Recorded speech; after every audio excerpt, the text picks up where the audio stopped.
2025. Tapusin na natin yung pagmamakaawa natin na palagi na lang tayo nagmamakaawa. Hindi na ba nila tinutupad yung pangako nila para sa atin? Diba? Dapat talaga ilabas na natin ang boses natin o tinig natin mga Pinoy. Kasi tayo yung sinusundan ng ating mga anak, asawa nila, yung mga manugang natin, mga apo natin, tayo ang sinusundan. Isang salita lamang ng lola at ng lolo. Sinusunod ng lahat ng isang pamilya. Diba? Sana this time.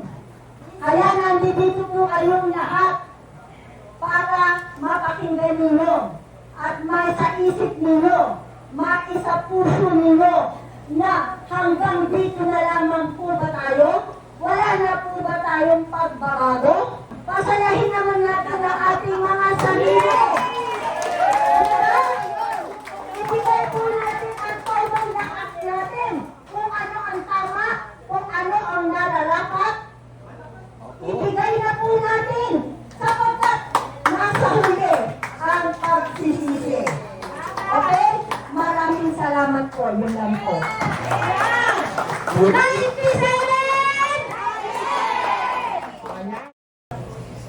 Kaya ako, hindi ako namimili, kaya binigyan ko kayo ng choice.